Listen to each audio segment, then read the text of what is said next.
Okay, so as usual, what the heck do I do next? Help Suna, offer figurines to Dolores Day. If you meet her in person. It's Lady and Phasmid. Okay, so you're gonna go restock the trap.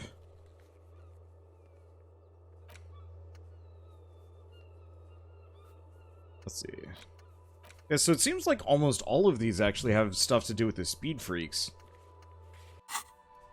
And very little on anything else around here. Okay, we should go back and talk to, before it gets too late, let's go back and talk to what's-his-face. Oh, actually. Let's go tools. Booyah. Human can opener. I don't think I can do anything with any of these guys. So, let's just go up, let's go fast. I really do not know how much I got left with this game, which is kind of good, actually.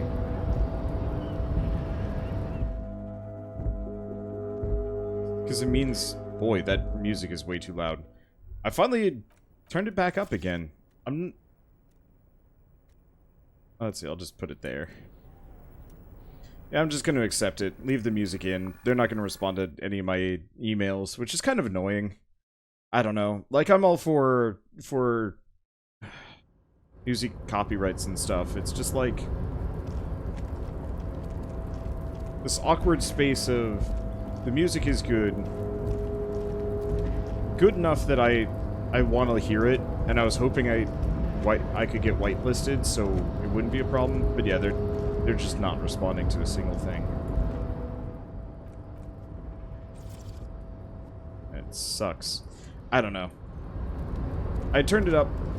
I think I'm gonna go back to just having it off. It's way less work for me having to keep it off. Because, I don't know.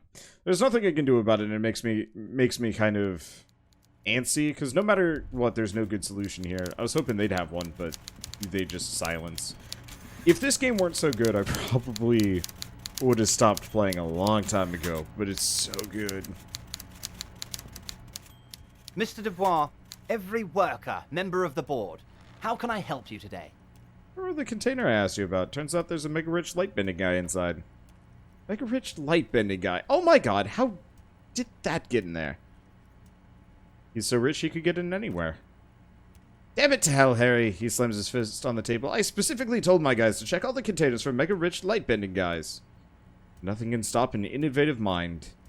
Honestly, Harry, we might be moving all kinds of suspicious things through this harbor, but I won't be caught transporting the light-bending mega-rich. Shakes his head. I have a reputation to protect. Yes, for God's sake, you're a socialist. You're right, Harry. I am a socialist. His face turns serious. I'm going to catch the mega-rich guy inside the container and harvest his energy to power the harbor's fog lights. He bursts out laughing. I shudder to think what you're going to tell me next, Harry.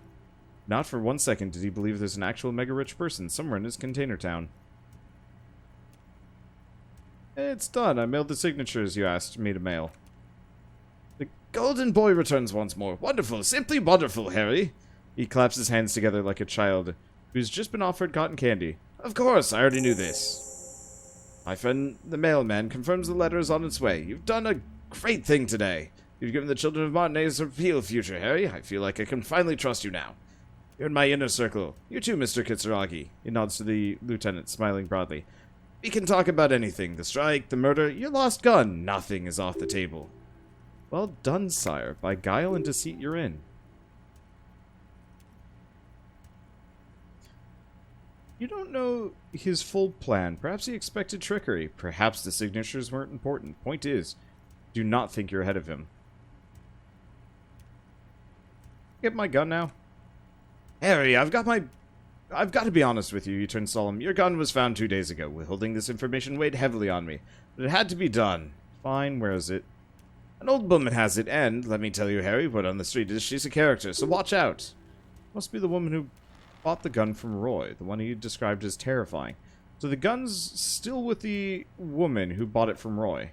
Yes, the same one. I see you've done your research. The pawn shop made the gun easy to track, he smiles. Shakes his head in wonderment. Crazy stuff, Harry, selling your gun like that. Wild, anyway. The neighbors of this old woman contacted my men because they trust me and the Debardeurs Union. Apparently she was waving it around the entrance to her building. She was waving it around at people? As I said, she's a character. I didn't have time for the details. It didn't sound like she's unstable, but don't worry, no one got hurt. Who's the old woman? Unfortunately, I don't know anymore. You're gonna have to go in blind, Harry. But she's an old lady. How dangerous can she possibly be? Oh, and she calls herself the Pigs. There it is again, the Pigs. Like Roy said, not good at all. I, for one, find it refreshing that someone finally calls themselves a pig. A smile flickers across the corner of his mouth. Or flickers in the corner of his mouth. It actually sounds extremely bad, but let's not give him the satisfaction. Can you set up a meeting? I already have. He holds out his index finger. Tonight, starting at 22 o'clock, near the old fish market on the coast. The one on the boardwalk. A little past the fishing village. Be careful, Harry. I would never set you up for anything dangerous, but you did ask for this. Now, claps his hands. Back to the fun stuff. More fun stuff. He looks at you. Seems like we already have some fun stuff to do. Signatures I got. I know you plan to force them out with construction noise. Harry, he shakes his head. By now you should know that I'd never do anything tricky like that. However, if the construction noise and limited street access makes some people consider moving, well, let's just say there will be a freshly renovated building near the roundabout where those poor people can finally enjoy a significant uptick in quality life. I'm talking real affordable workers' palaces. So the village is doomed, the lieutenant says grimly. You were there, you saw the place. A wasteland, there's nothing left, but mark my words, officers. Slams his fist on the table, causing some coffee to spill. We're going to reset it. Reset, he repeats. I have big plans for Martinez, and they do not include humans living in those pig sheds on the coast. That land will be for municipal buildings and commerce. What do you mean? Harry, imagine a youth center supermarket, church complex, employing hundreds, no thousands of people. The coast will be lit up with enterprise and life. All those ruins out there turned into low-income housing.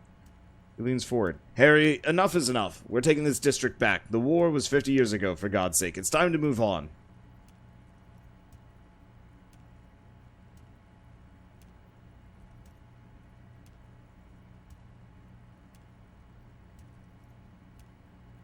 Low-income housing. Even if part of this is true, then why not? I accept your salute, Harry, he nods. All of it is true. I've got the center, I've got room for a retail complex, and in 4 years I'll get the church too. The wheels are turning, Harry. The wheels of progress of this post-war limbo. I won't stand for it. There are kids practically playing with their own feces out there. It cannot go on. There is true indignation in his voice when he speaks about the state of things, even a touch of pain. And then there will be a giant statue of him towering above it all. Wait, but will you erect a statue of yourself? I'm not a symbolist, Harry. I'm a realist. My statue will be Martinez rebuilt. 5-story building complexes, kids off speed, and landowners in Ozone hating me. That will be my statue, and yours. We're doing this together. It would look nice as a statue. Maybe you were up to something. Damn right I'm up to something, Harry. The fist lands at the table again. I'm going to make the working man as rich as Joyce Messier. It's my job, just like it's yours, to keep the peace. That's it for now. Great, Harry, great. I think we have truly built a bridge between Martinez and Shamrock today. We have united the RCM and the Debardeurs Union. Suddenly there's a sadness in his tone. This, he points to you, then himself, has been so great. I'm sorry we don't have more fun things to do together, but if you ever feel like bouncing something off me, my door is always open.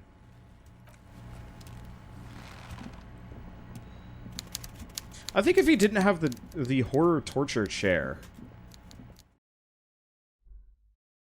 and the underhanded plots, like if this guy was actually truly playing it straight,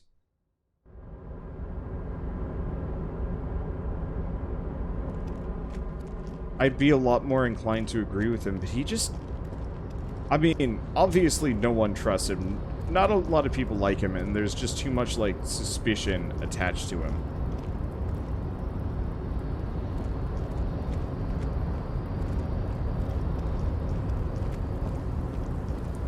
I don't know. Like, I feel bad, because I could absolutely see all of those things working. And being a thing, and yeah, working out. I just don't think he's the man for the job. He's too dirty.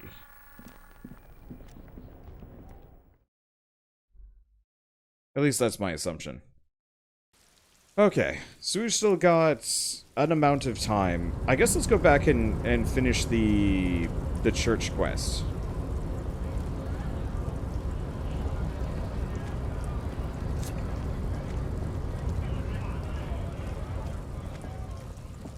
Because what else do I have?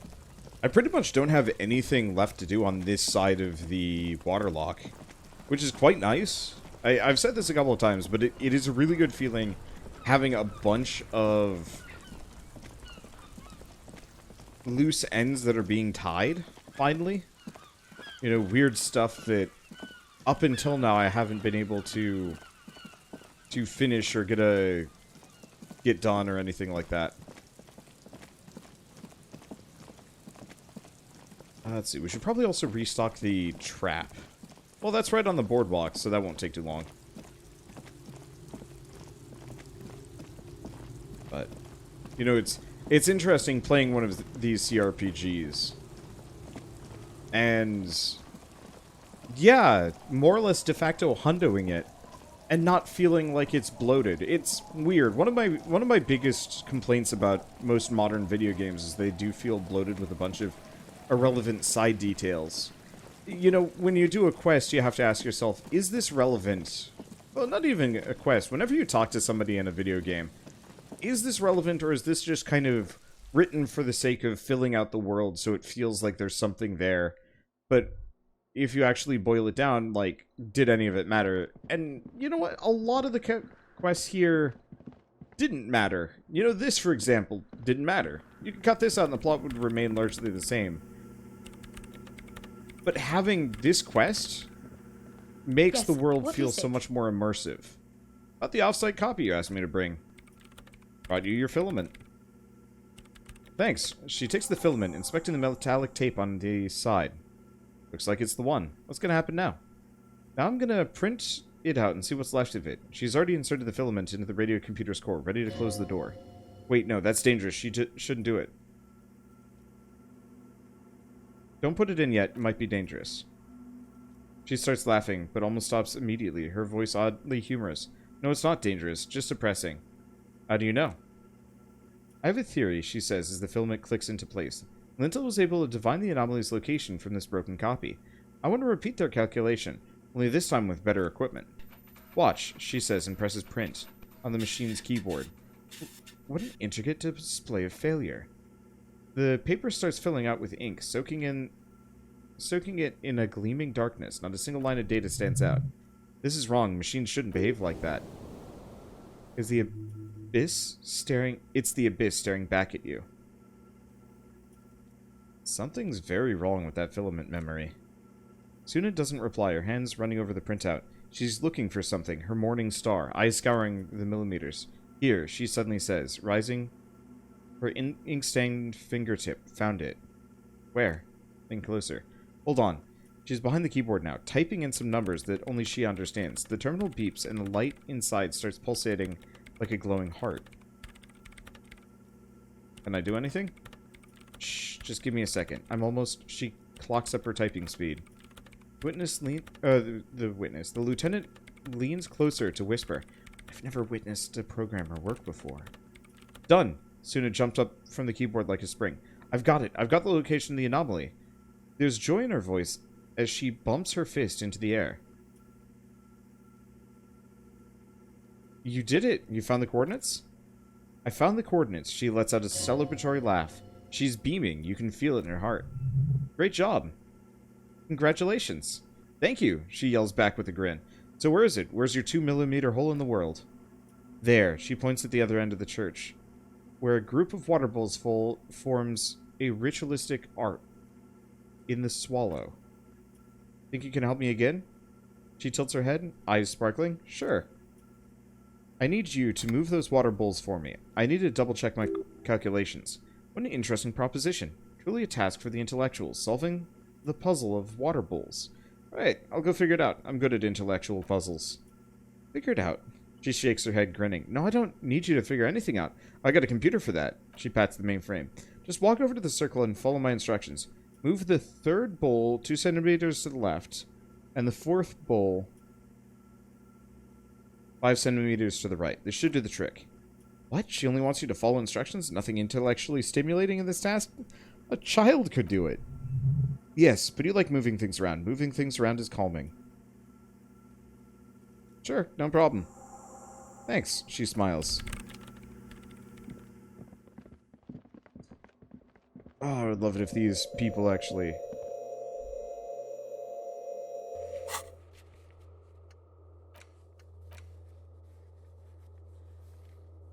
Okay.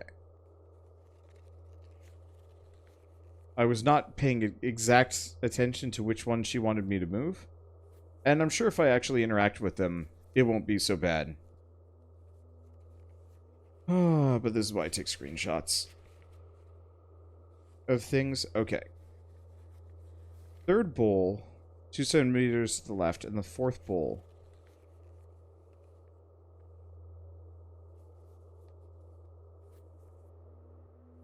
Five centimeters to the right. I'm going to just pull that up. Okay. Which is... I don't know which bowl is what. Oh, I see. I just interact with all of them. It's awfully silent again, as if someone turned off the entire world outside those walls.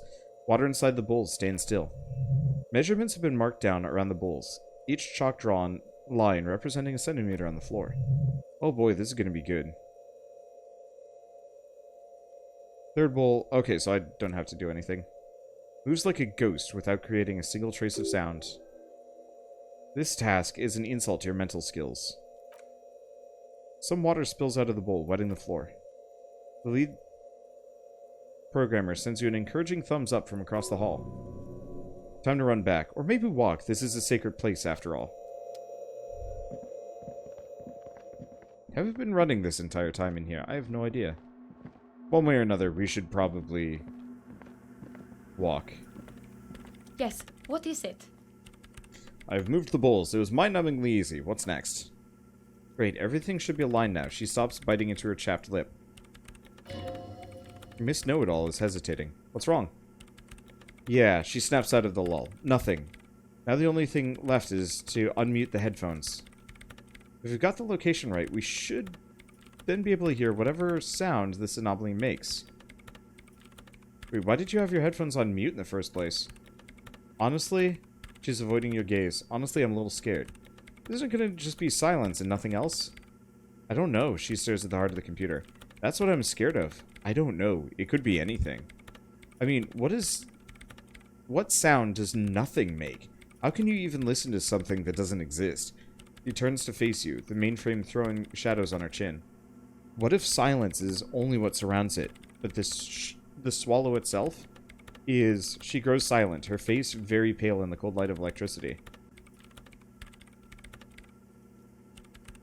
You're right, we should be cautious. We don't know what we're dealing with here. Maybe. She rubs her face. Maybe I'm just tired. Let's think about this logically. Why would nothing be terrifying? If it's, well, nothing.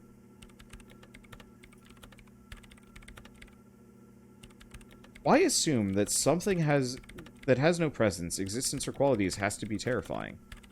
Because it reminds us of death, and we humans tend to think that death is pretty scary. It's scary, but we just have to face it. Yeah, she breathes in. You're right. Let's do it. She puts on her oversized headphones, ready to press the unmute on the keyboard. Lieutenant takes a step back.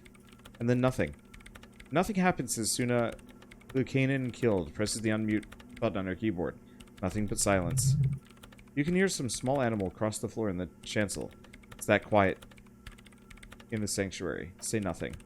She doesn't talk, her eyes closed, brows knitted together in a deep state of focus, one hand cupping the headphone. Well? Damn it, she lets out a loud sigh before tearing off her headphones. She's still avoiding your gaze. Come on, did you hear anything? No, of course not, she says, clearly disappointed. Nothing happened. Let's move on. Despite her fear, she was hoping for something extraordinary to take place. What do you mean nothing happened? Did you find the swallow? No, she rests her face on her hands, massaging her forehead. No, my hypothesis was wrong. According to this, I should have heard something if I got the coordinates right. Like I said, silence is only what surrounds it. But this, she raises her head. staring at all the machines that litter the church, cables coiling up on the floor like pests. This is just another failure. Silence sounds like silence. That's all it is. You can try on the headphones, see if you can hear anything, but don't get your hopes up. Silence is silence. You're sure there's more to it. That can't be. You should have a good listen. Okay. I'm going to save, because I want to pass this check.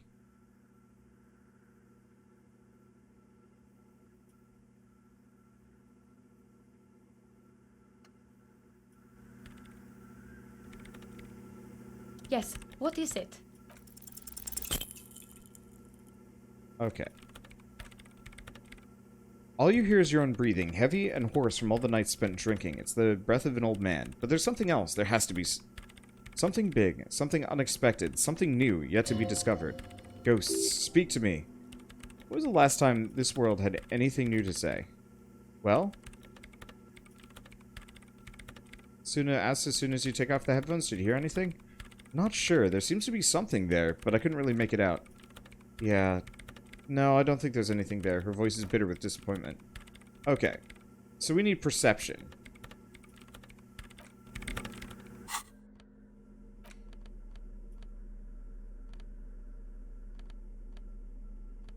Admittedly, I'm not sure if most of these clothes are helpful for perception.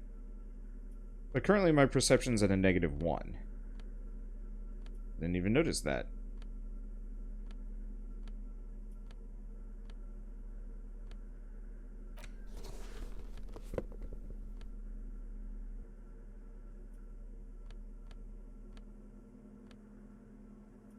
Let's see, are any of these useful for perception? Interestingly enough, that's actually one of the ones that is not helpful here.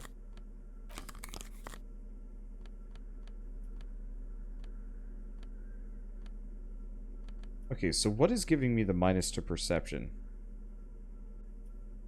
Fallen Peepo Peepo. Oh, my hat. I don't really have a whole lot of hats, do I?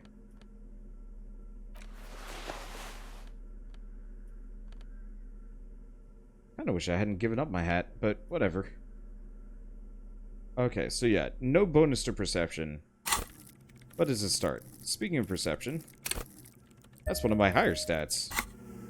Oh well. Yes, what is it?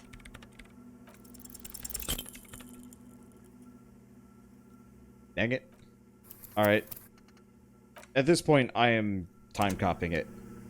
Everybody always says, like, don't reload, you know, some of the failures are hilarious. And some of them are just sad. Okay, so really all I need to do is just switch out my hat.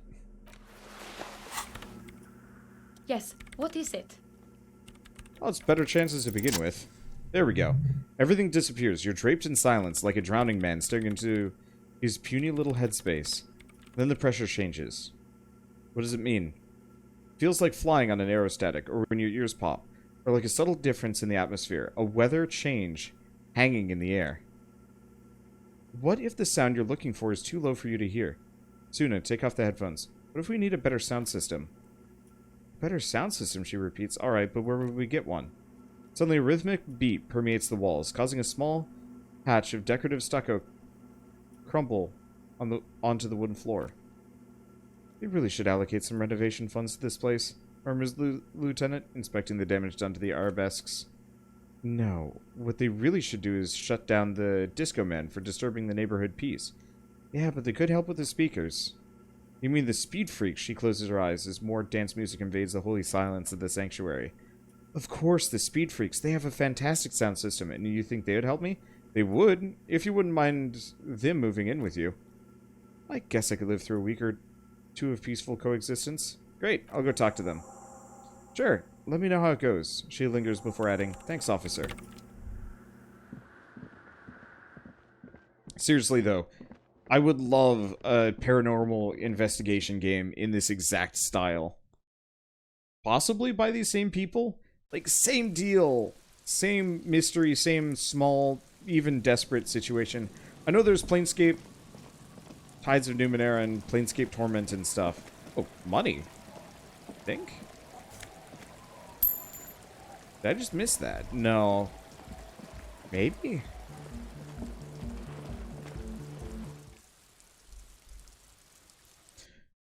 One way or another. I don't know. I want a game Hi like again. this. So, how are things going? Talked about the church again. Good news, I managed to convince Suna. She's okay with you guys moving in on one condition. She needs your speakers for her project. The speed freak smiles, happier than he's ever been before. We're grateful, Copman. You're an augury of a new era of anotic dance music. You're gonna have to share space for a couple of weeks until she gets her research finished. That's fine, we can manage. He grins excited. And you're still sure about keeping our little side business? Right? Oh, you mean the illegal drug lab? No, I haven't. There will be no shady shenanigans in the church. Only love and anotic dance music. Fine, he seems disappointed. We can make do. It's gonna take us a bit to move our stuff inside. A couple hours, maybe. Come back and check later. Andre waves to the other speed freaks. Let's get moving.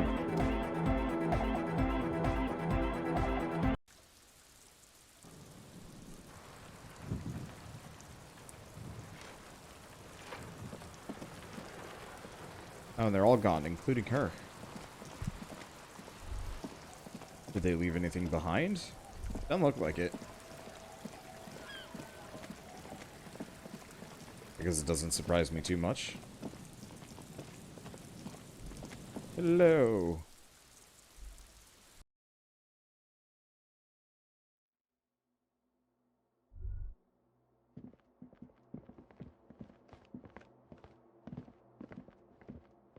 Yeah, it's all set up, man. Can you already imagine 1,000 people in here? 10,000! He waves his hands in an unbelievably lame, non-hardcore manner. Ecstatic vibrations! Totally transcendent! And I've finished setting up the new compressor too! He looks at the imposing black box in the corner that's churning out sound. Now the only thing left to do is the name of the club. Will you do the honours, detective? Estelle, what would you suggest as the name?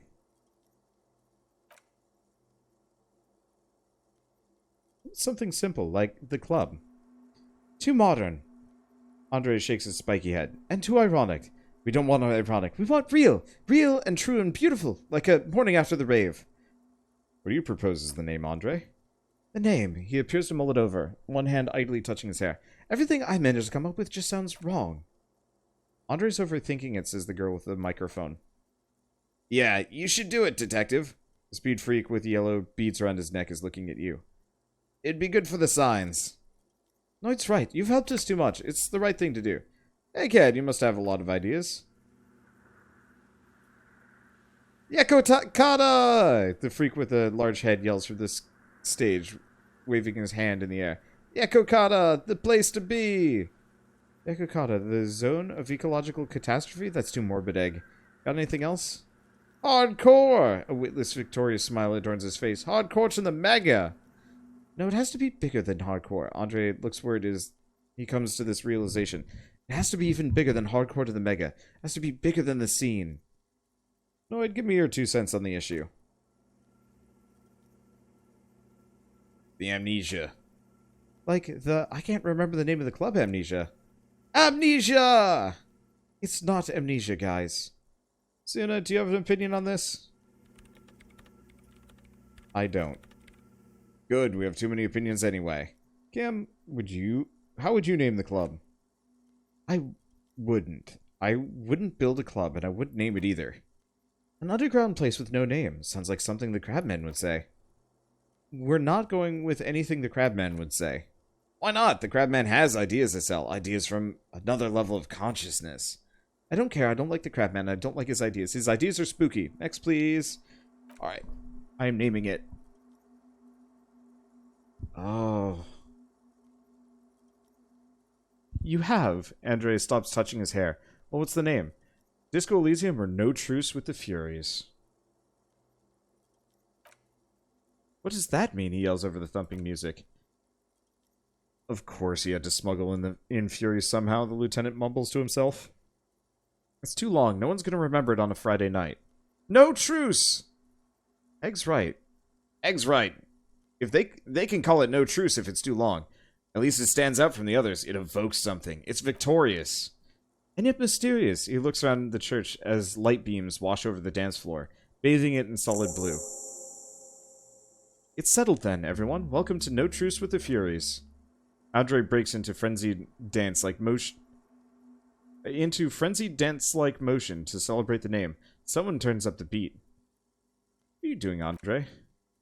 I'm dancing. He performs yet another strange pattern of moves. It doesn't look very cool or modern. Honestly, it looks kind of lame. That softcore gyrating is supposed to be dancing. We should talk about it. We should talk about your so-called dancing. Yes, my man! He jumps up and down with glee. His moves punctuated by this stroboscopic flash of club lights. Fuck, what is there to talk about if you can express yourself with moves?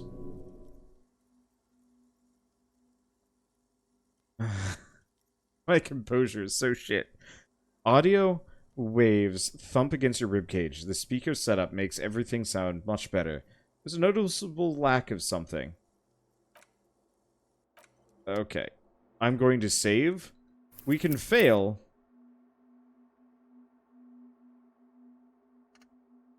And I'll probably be okay with it. But I'd like to not. Let's see, what is my composure? Currently -1. I feel like I can buff that a little.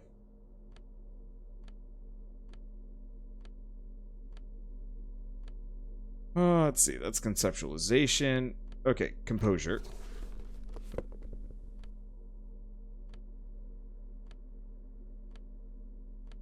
Is this a double? No, it's not. It's just not organized the best. A lot of bonuses along the way. What the hell? Oh man, I know when people wore that kind of jacket. Okay, so my composure is at a solid +2. Yeah, base 3. Not the best. I have 3 skill points.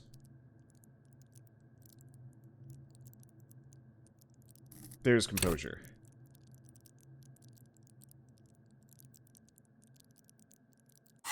Was it composure? I think it was composure. Oh, hey, man. It's good to see you. Been meaning to ask you, what's with the hair? To express my individuality. Is that a bald spot? It's hard to tell for sure with the fused together spikes, but it looks like he's balding.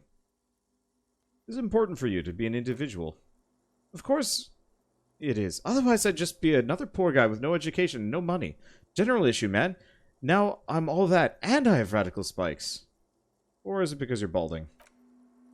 Or because I'm balding, yes. I want to fuse the remains of my hair together before it leaves me. I want to show my hair. I don't give an F how old you think I am. I'm 20. How old are you, Andre?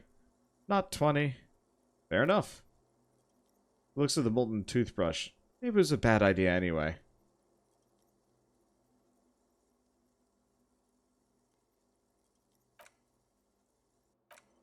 Why is my composure that low? Oh, bonus from items. Learn from skill. Base. Let's level it up, give myself a fighting chance. Oh, hey, man. It's good to see you. Close your eyes and dream of the shapes your body would form to bring this strange music to life. For now, such ferocity of motion is beyond you. But Just imagine the moves you could pull to this futuristic beat. You could pull to this futuristic beat.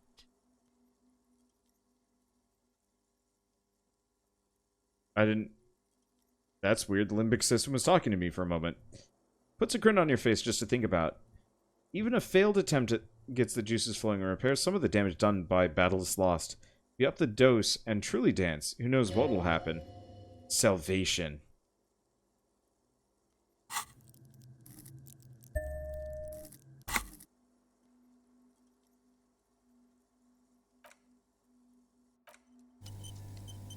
Okay. Oh, hey, man. It's good to Time see you. Time Cop is good at dancing. Time Cop will dance. No, you know what?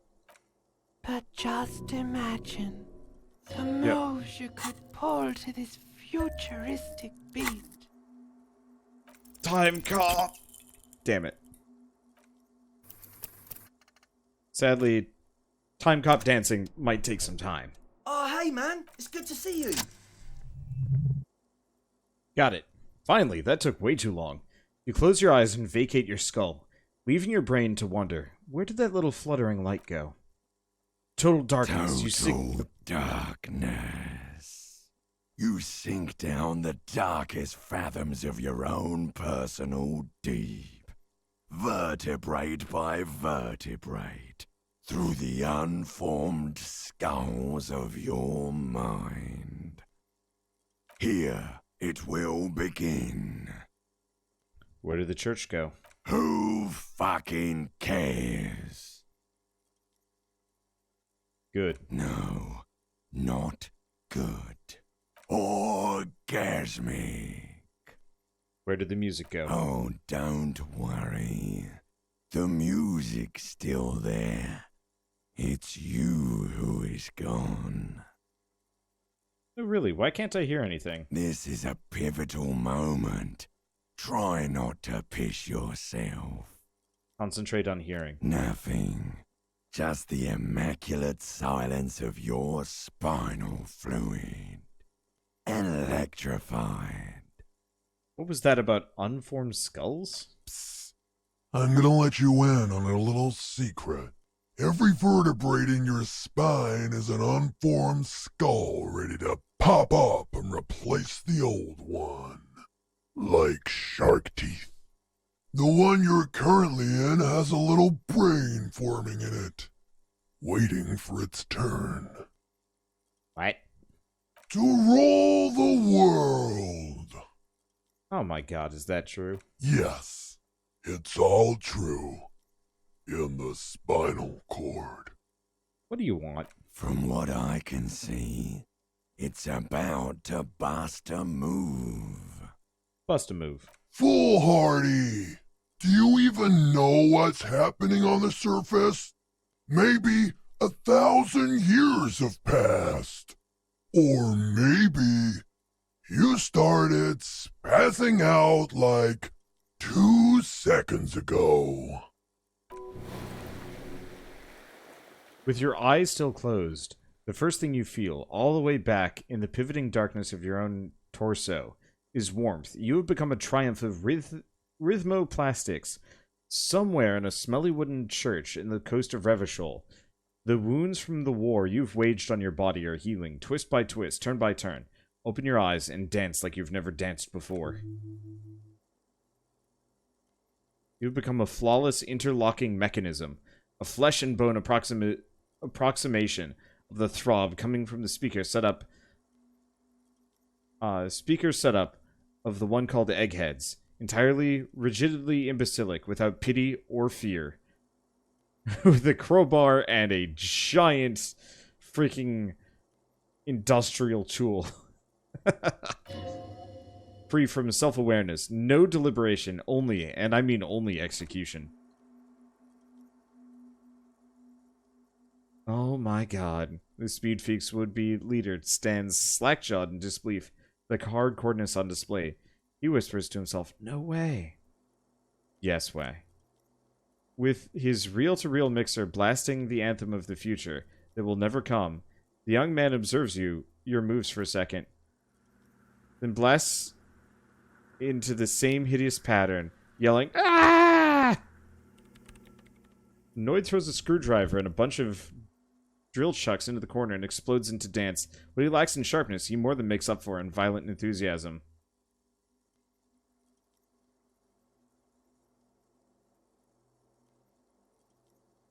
"Dance!" pointed Andre. "It's the law!" The young man immediately bounces up and down, then assumes the same dance pattern, embellishing it with some sort of waving motion. The authority of the law is clearly unquestionable. "Estelle, what are you doing?"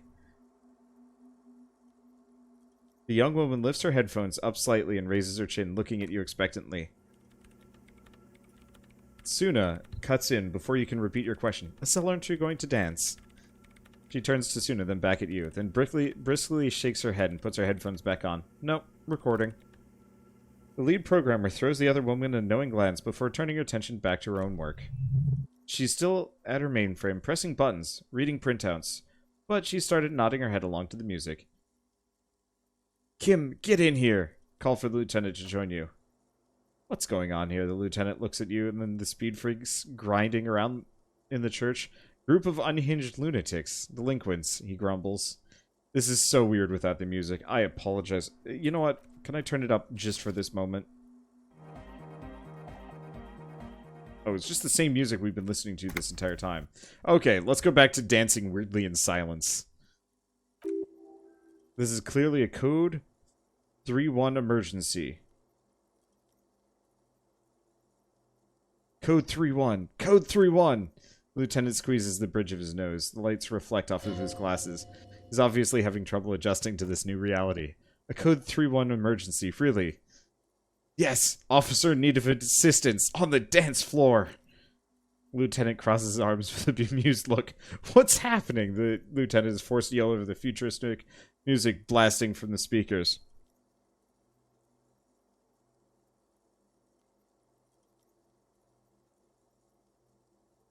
Help, Kim. I think I'm turning into some kind of hyperstar.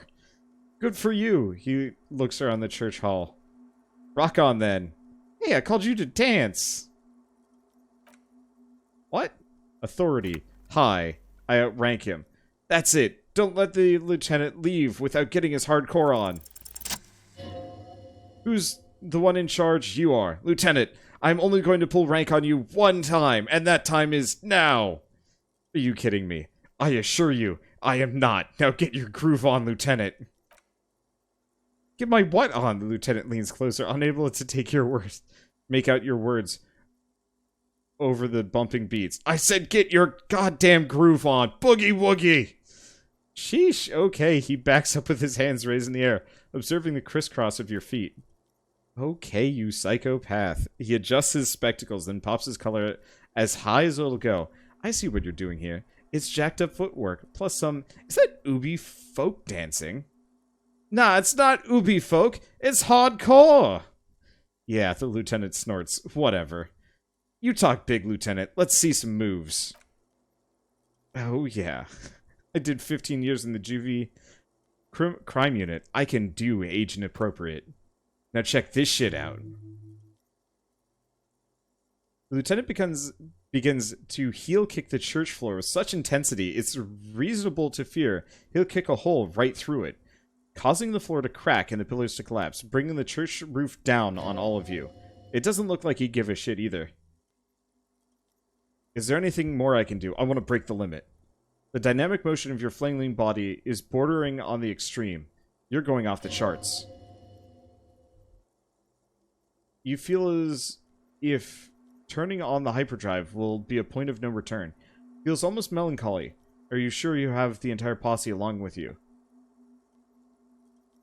Let's see. Where are you? Here we go again. Hardcore fills the air. The sound above my hair. The what now? The lieutenant suddenly stops.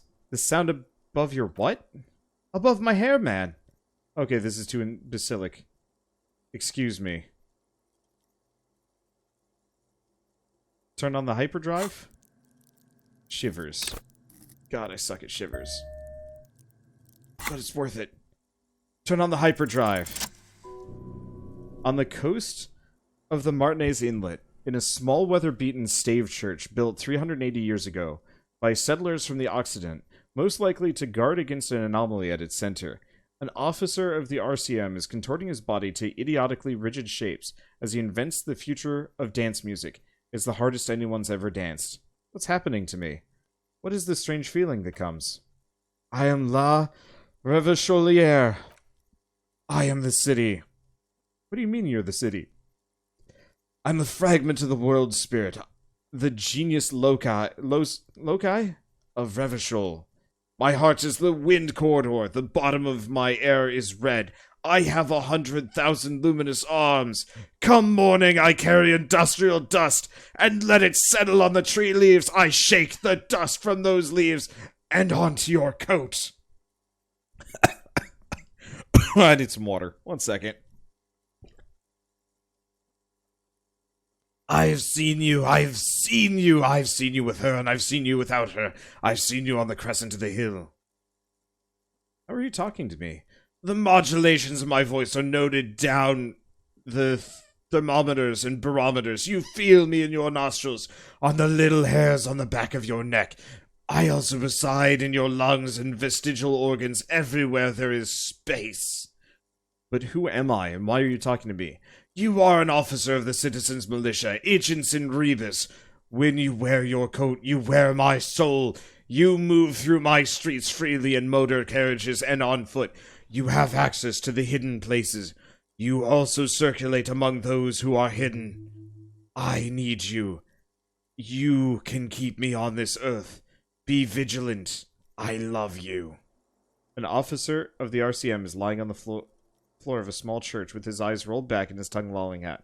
Several others are standing around him. He slowly comes to. Had a good rest there? I spoke to the city of Revachol. F yeah! I bet you did. Those were some advanced moves, man. That's great, but we should really get going. We spent enough time doing aerobic exercise today. Get up. I've got the tool just sticking out of my ass. I'm so glad I equipped those. You might be imagining it, but it feels like Egghead turned the volume down. Such is his respect. Man, now, man, now. The would-be leader stutters with excitement. Now imagine if we could do that, right? But with like 1,000 people. End of human development. Mission complete. Right? Ecstatic. Alright. You're absolutely beat. Muscles relaxed and feet like noodles underneath.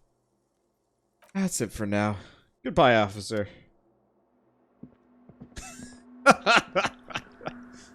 Oh, boy. Yes, what is it? How's the project going? I see that your neighbors have moved in, but all I hear is anodic dance music. What? She leans closer, eyes knitted together in puzzled expression. What did you say? You can barely hear her over the thumping bass of anodic dance music. I said, how's the project going? I can't hear you, she shouts, pointing at the enormous speaker that's turning out the sound. The music's too loud. The project! How's it going? Oh, the project! Her face lights up for a second before she gives you an exaggerated head shake. It's not going well. Why? There's that guy. She points to Egghead, who's raving behind the turntables on a brightly lit stage. I need him to plug a 3.5 cable into the auxiliary input so that I can route the audio signal through the mixer into the speakers. Why don't you just ask him? He doesn't listen to me. He only seems to care about hardcore and Yakokata. A place to be, apparently. I'll speak to him, see what I can do. Thanks. Maybe you can get through the magic rhymes. Through his magic rhymes. She does jazz hands to mock him. Let me know how it goes.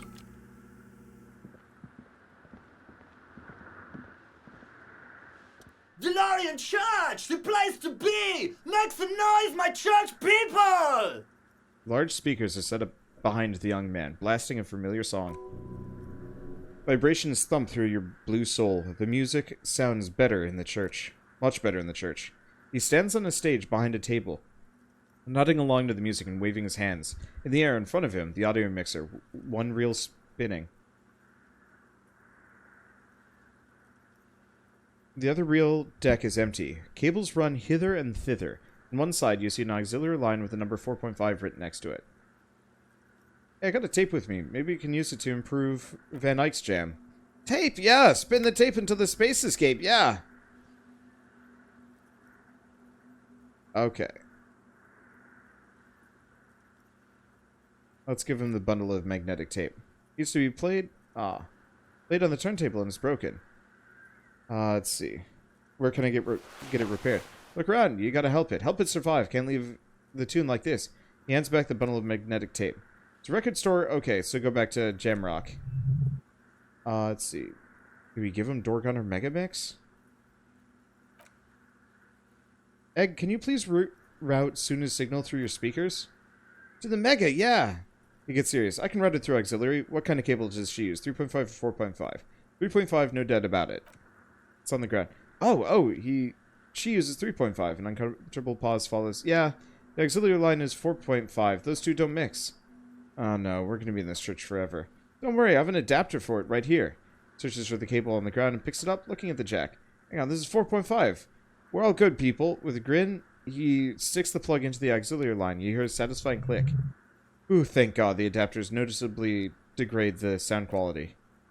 Great, someone got through to him. Okay, Let's get it all set up. Can we turn the music off, please? Egg, the music? Everybody, don't panic. I'm going to turn off the auto for just a sec. The young man shouts as he clicks a switch on the mixer. The special scheduled event. The auto will be back, but we're doing something else for the moment. It turns to you. Alright, go tell her that the egghead is ready to rave to her tunes. And then I'll turn off the music. Why are there lungs on your belt buckle? Lungs are for love. More like compassion, lotto, discipline. Love! He suddenly yells, and the world seems to stop. In a woman's lungs, lonely as I am, I'm not afraid. The strange demented feeling grows on, because I've never loved someone like you before. Dopamine surge accompanies the words. It feels like electricity flowing down your scalp, dissipating into your neck. It feels good, like a spark of life in that moribund sponge that you call your body.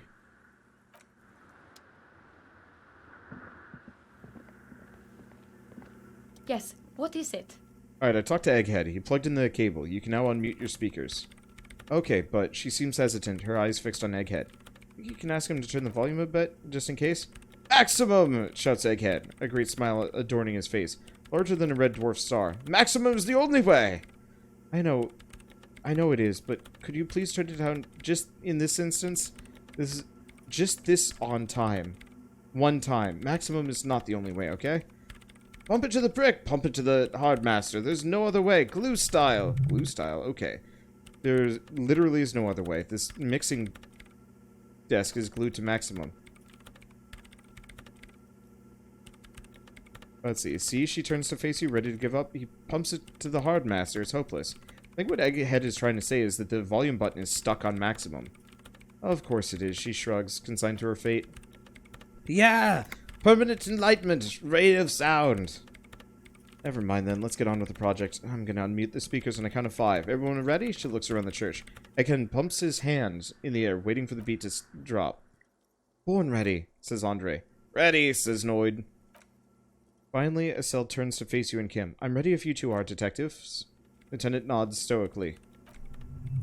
Not so stoically, his hand moves to the gun holster. Suddenly your palms are sweaty. The church seems cold and large somehow. Okay, ready. 5, 4, 3, 2, 1. Mute disengaged. She lifts her hand from the keyboard. Complete silence fills the room. No wind outside, no waves, no floorboards creaking. Total continuous silence. This is unnatural. The woman looks around the silence. You see dust move on the floorboards. The driver of the speaker vibrates the air and then stops. Plasterwork begins to crumble down the walls. In the silence, a low hum starts creeping up your spine. It's a song inside you, not the speakers, not in this room. A great bass sigh in the basement of your mind. Slowly it builds until the air around you starts to vibrate. It's out there now, in the world, made manifest. It will devour everything. The floorboards, the glass, the streets, and the people. Nothing will remain. Guys, what's going on? There's alarm in the man's voice. As he steps back to scan the surroundings, a slight rattle-like crystal clattering in the cupboard fills the air, joining the chorus. The fragile world's about to break. It's getting louder, says the Noid, his eyes riveted on the strange circle of water basins. In the basins, the water looks like it's boiling. Zania, mother of Mega! You hear Egghead yell, then something else, but his voice growing faint. In his mind, a tidal wave approaches from afar, swallowing the entire coastlines on its way. Salvation. Hey, what's that weird rattling sound? The beauty and the beat! The future of dance! Planetary! No, Egg, it's the window! The glass shards around Dolores Day's vacant heart appear to be vibrating from the sound. Almost looks like she's alive.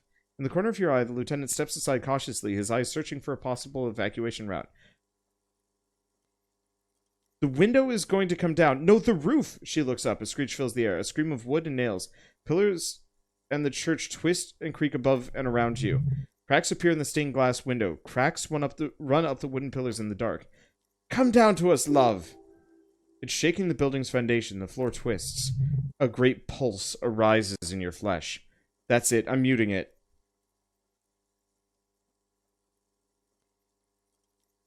She reaches for the keyboard. Oh, I want to dance with somebody. Start tapping your foot. Oh, I want to feel the heat with somebody. Shit, it doesn't stop. The woman is furiously pressing down on her keyboard, but the sound doesn't stop. Estelle, have you? Yes, I've turned it off, she yells, holding the contact mic in her hand. Andre, pull the compressor. The place is going to come down. Andre frantically smashes the buttons. I can't shut it up. The signal's passed. It's not in here. It's in the mixing desk now, building into a positive feedback loop. This is it. A great roar. The vaults of the roof twist above you. Glass shatters down near the door. It's coming down. Egghead, it's in the desk! And then it stops, totally and utterly, as if there was never a sound. Only your ears still ring from the shock. Everyone's staring at Egghead, holding a tangled cable in his hand. A 3 black pin connector. Egg. I pulled the plug, he says calmly. It was getting too hardcore. You did good, Egg. Andre breathes a sigh of relief and inspects the window. Most of the place seems intact. Effing hell. Programmer lady. Tell me you were recording that. 4 years, the woman whispers. 22 people, millions of reals, all that time. This is what we're up against? Just erased it. Her lip trembles. Sulislaw isn't going to believe this. Yeah, but did you record it, though? It was dope. I think we can use it. Yes, Andre. She composes herself, wipes the dust off her sweater, and rests her hands on the keyboard. I recorded it. Damn, I need to send some letters now. Thank you for doing this, Eggman. You too. And you, officer. She turns to you. I don't know what we've discovered, but I know what it sounds like now. That's a start. What was that? I've never heard anything like that. It was mathematical information from the anomaly presented as a waveform. That's what it was, technically. Theoretically, she shakes her head. I have no idea. I've never even heard of anything like this. Her voice seems muffled from in the silent church. It's your ears adjusting after the exposure. Kim, did you hear that? It was very hard not to. I think you're right. He turns to the woman. There is something going on here, and you need to be very careful with it. I promise, officer. We will not play it again.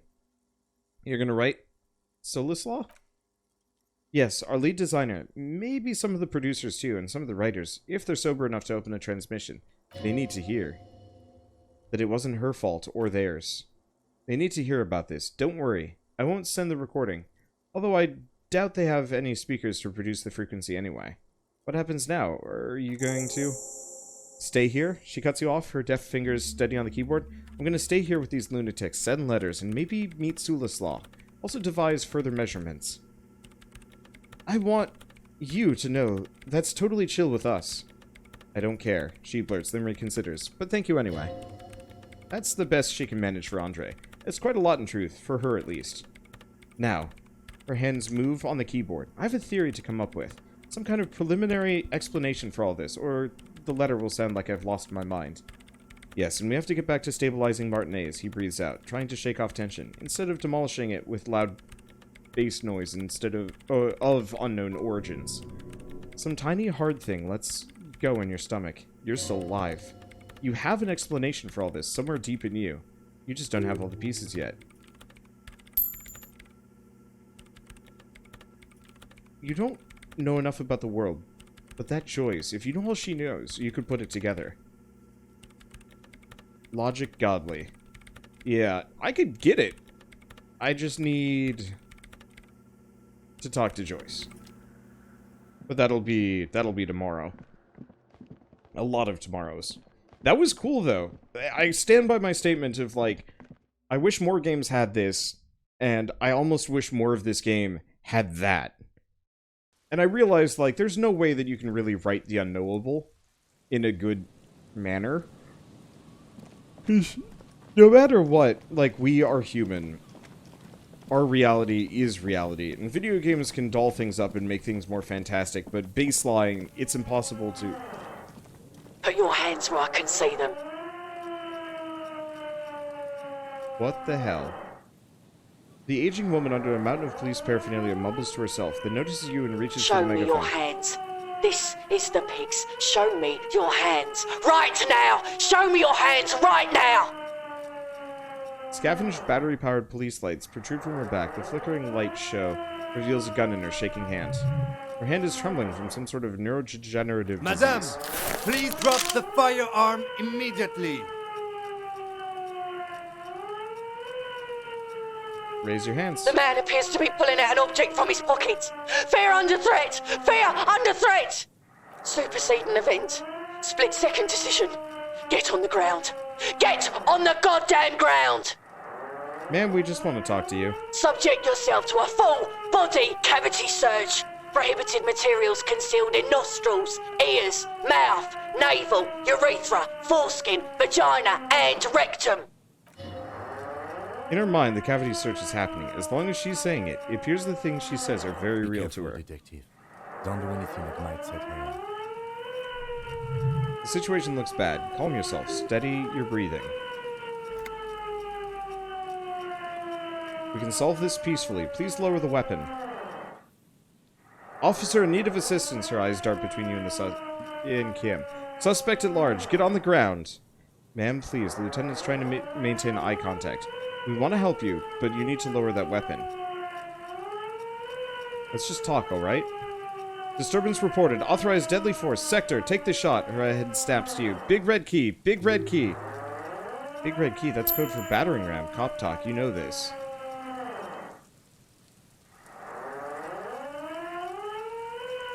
Please identify yourself, ma'am. It's the goddamn police, shitbag. She yells into the megaphone. Hug the pavement, you're under arrest. As she waves her hands, you notice a familiar-looking ampules and packets sticking out of the mountain of police gear on your back. Medicine or drugs? Are you on drugs? Confiscated contraband, the megaphone makes her voice almost painfully metallic. Restricted access, 2 kilos missing. Eyewitness report compromised. I don't think she's on drugs, Lieutenant whispers. Being off drugs might actually be the problem here. You're not the police, we're the police. Back up! She lowers the megaphone halfway, but immediately raises it again. It screams, back up! Back up! Status unconfirmed! Lieutenant Double Your Freighter, Harriet Dubois, 41st Precinct. This is my partner, Lieutenant Kitsuragi from the 57th. No, the crazed woman mumbles, shaking her head. No, no, no. I thought Mr. Morant, Gareth. Suddenly, she raises the megaphone and screams, aggravated assault, man down, officers in pursuit. There's a scenario unfolding in her head right now. It has nothing to do with what's happening here. What's the situation? The lieutenant hesitates, addressing the woman, officer. Law enforcement compromise, she screams in the megaphone. Red and blue lights illuminate the spit flying everywhere, impersonating a police officer. Does she not believe you two are actually police officers?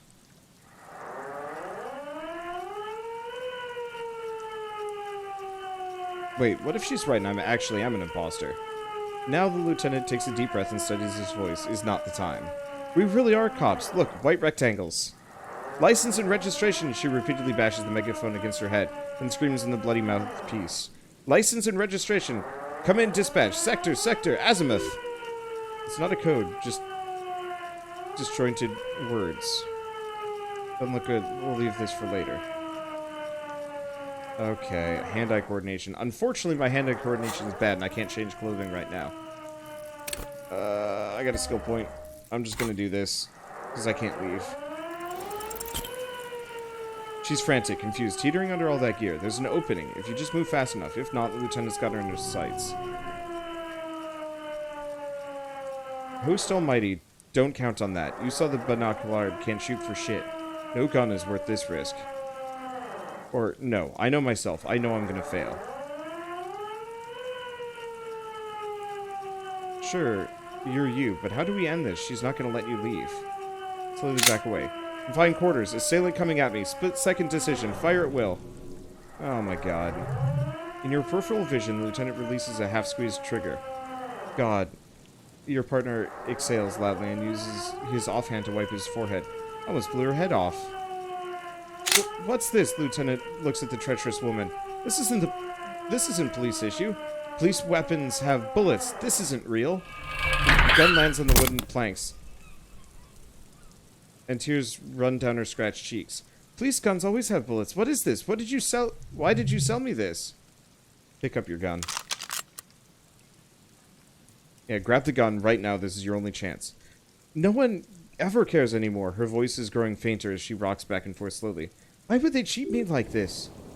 Great gears are grinding to a halt. The machine is powering down. She's all out of jolt. Poor woman. The lieutenant holsters his pistol. We need to figure out what to do with her now. Nobody's ever around, the old woman mumbles, staring blank into the boardwalk. Nobody ever comes to visit me. What do you think is happening to her? She's in a stupor. The lieutenant replies, inspecting the catatonic woman standing in the dark. Seen this before, God knows for how long. Could be days when they get like this. Why is she in a place like... Why is she like this in the first place? I don't know. Dementia, probably. He lowers his voice. Dementia and Channel 8 and loneliness.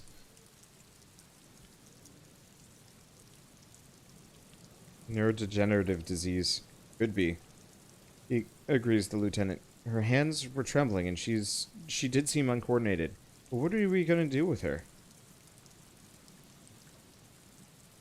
Should we arrest her?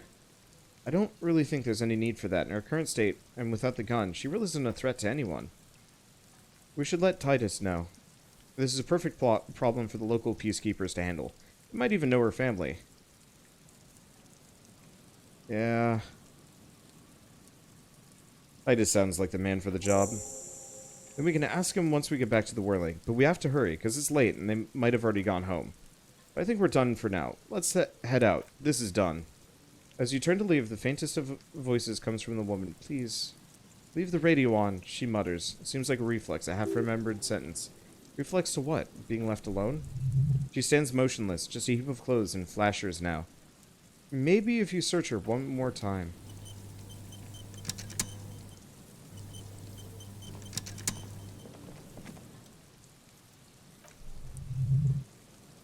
The woman stands slumped, looks catatonic under a mountain of RCM paraphernalia.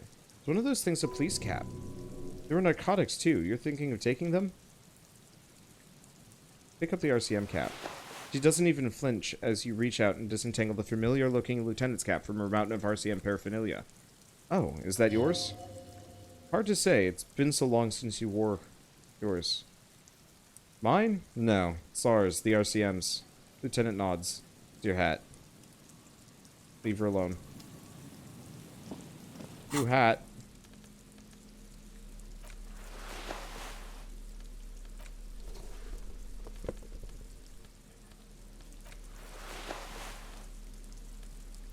Okay.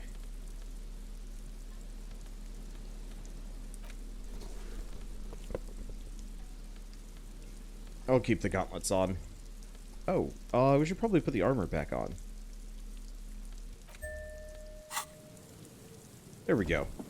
Now I'm not full cop, but I'm at least, like, halfway adequate cop.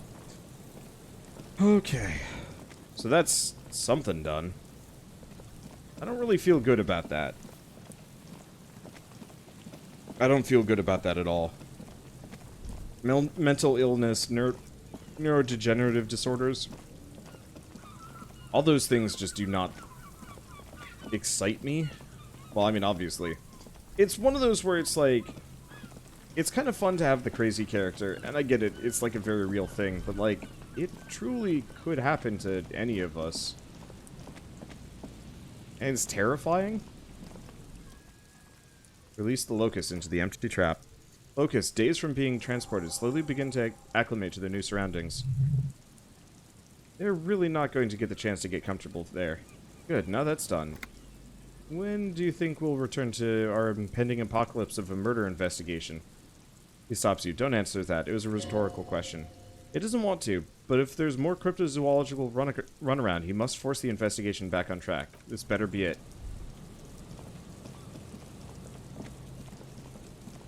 I have my gun now. And I do have 2 bullets. Only 2. A 3-shot revolving barrel of Villiers-la-Selle pepper box, typically assigned to the officers of the RCM upon reaching the rank of sergeant. The butt of the gun is worn, and the engraving on the side reads, Sunrise, Parabellum. This is your gun, no doubt about it.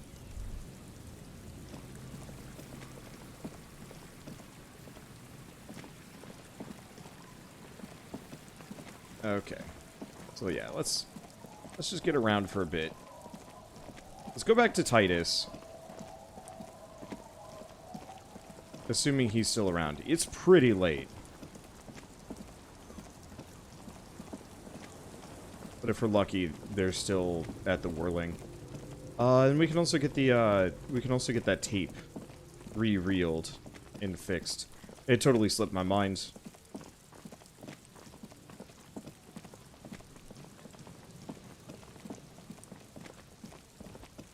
Let's see. It feels like we're reaching the end of this game.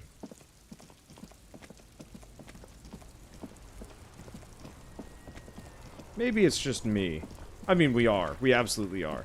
It's interesting. I truly was expecting more to this area.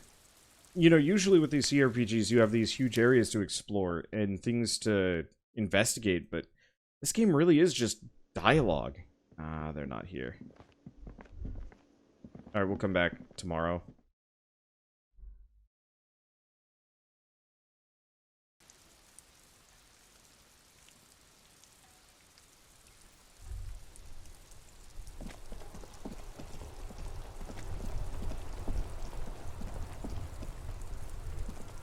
I saw a yellow here.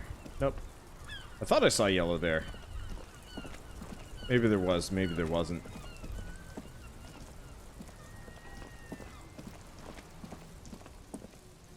Okay. Run, you slow bag.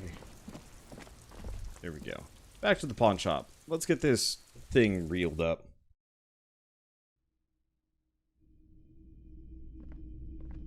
I wonder about that streetlight, if it's even feasible to have enough money Greetings to on this afford it. fine night.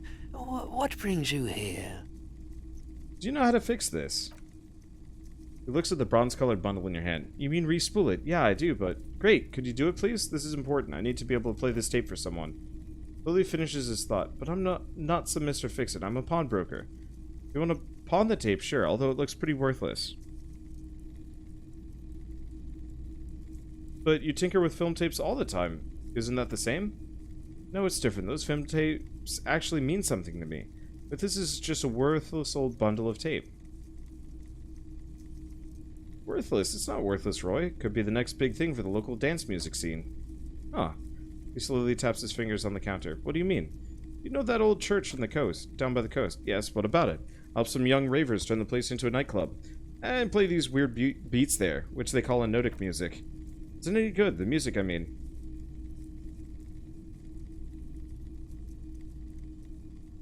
No, that's the thing. You can't believe how unbelievably thin the beat is. There's nothing to it, no bass. It just goes zoop, zoop, zoop. This tape could make it hardcore. Man, you're really invested in this. He looks at the bundle of tape in front of him. It shimmers under the shop's dazzling light show. Okay, I'll help you out. It's gonna take a moment, though, so just sit back and relax. You take some time to look around the store. The play of visuals all around the pawn shop is mesmerizing. Suddenly, Roy returns back to you with the real tape in his hand and coughs. You know, these visuals would look super cool in the church.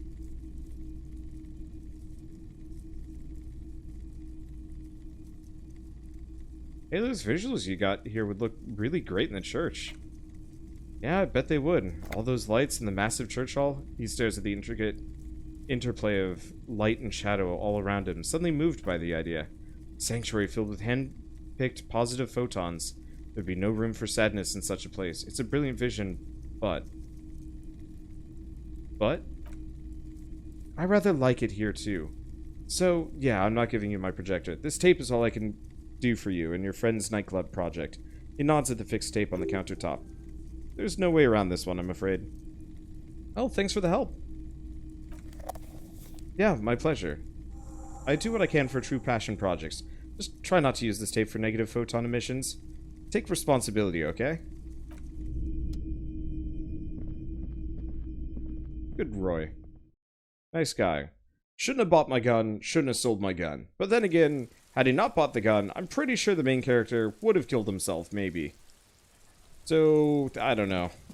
Probably should have just held on to it for a while and just sold it back to the main character. It would be interesting, actually, to have a detective mystery like this with slightly randomized elements. So not everybody's experience is the same. Like, it randomizes your character's backstory and reaction to things. So, you know, maybe some people get disaster cop. Some people get full-on superstar cop. Some people get really boring by the books cop.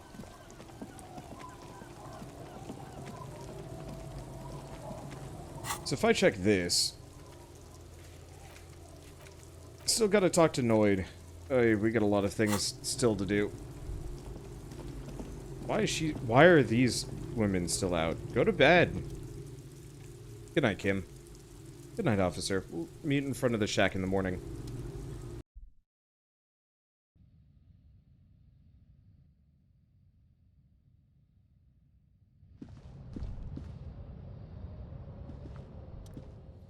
Go to sleep. Bed is comforting, if a bit run down. Still, you've earned a rest. The bed underneath you is soft, if lumpy. Waves wash the sand under the hut and grow distant in your ear. In the quiet hum of the organic heater, you fall asleep.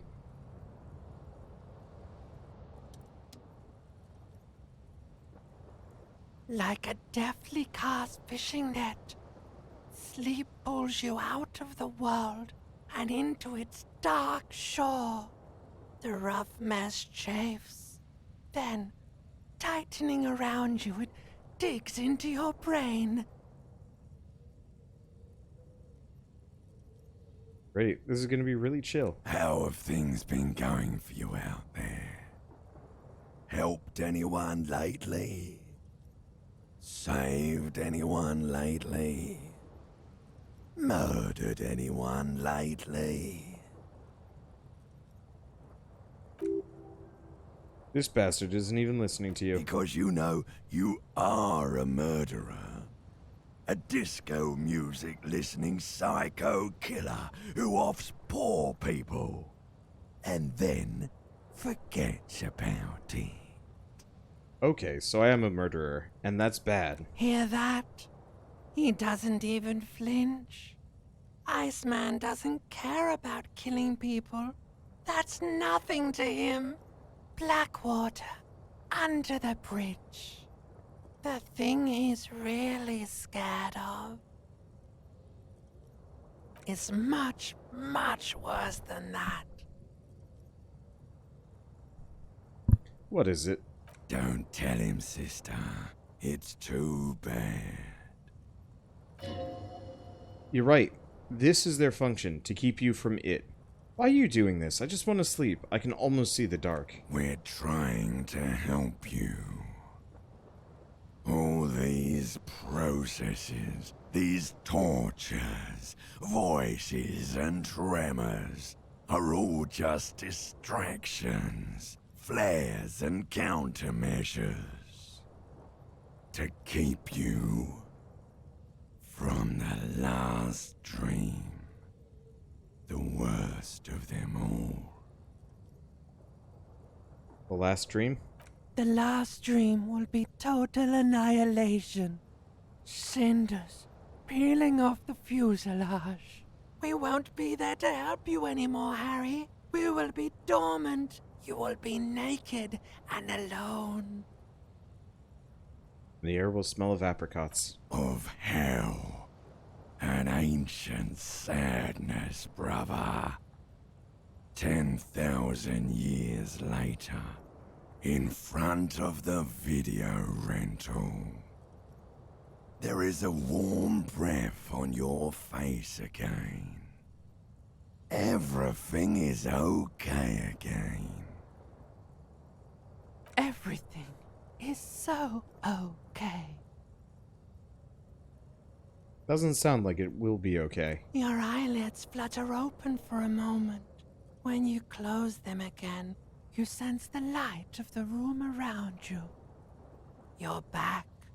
In 2 seconds, the alarm will ring.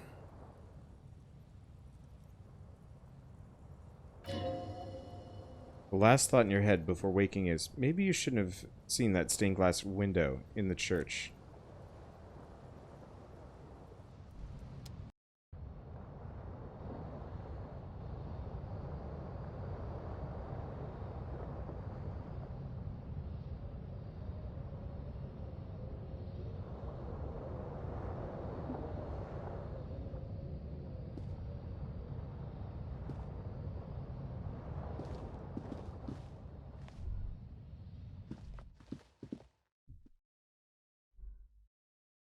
One interesting thing about this game, and games like this, where you are dealing with mental health and mental illness and emotional health and whatnot, is you rarely, if ever,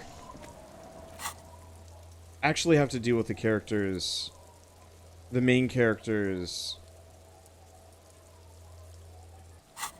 actual issues. You know, it's really easy for me to... I'm just going out to the main menu at this point. It's really easy for me to just, oh, hey, you can actually see the whole waterfront. That's the church. And that's the fish market. That's the tent. That's cool. I never really paid attention to this before. This is such a beautiful main menu, honestly. But like, you know, I have tangoed with depression here and there, not as bad as some people. And like, the insidious nature of the thing, I think this game is probably one of the better ones to capture it, but I think you still lose that, because like, I've been playing Harry as, you know, a relative do-gooder, a bit zany, but, you know, trying to make his way in the world. He had one hell of a speed bump, crashed, quite literally burned, and then is trying to dig his way back out, but, like, it was just making me think, like, I don't know if I've ever played a video game where they really managed to communicate the feeling and the helplessness of, you know, anxiety, depression, and so on and so forth. And that, like, now that I think about it, like, yeah, this character has a messed up life, but he's going on anyway. And that's weirdly superhuman. And I'm sure lots of people actually do deal with it all in all, and, like, can make it work regardless. But, like, I almost feel like I should be more crippled by this man's trauma. And it's odd that I'm not. But at the same time, I guess I appreciate it, and video games are still kind of a fantasy in its own way. I wonder if Joyce's boat moves. I should check. Probably not, but that's Joyce's boat. It was originally over there, and now it's over here. I don't know. One way or another, I'll see you guys next time. Thanks for watching.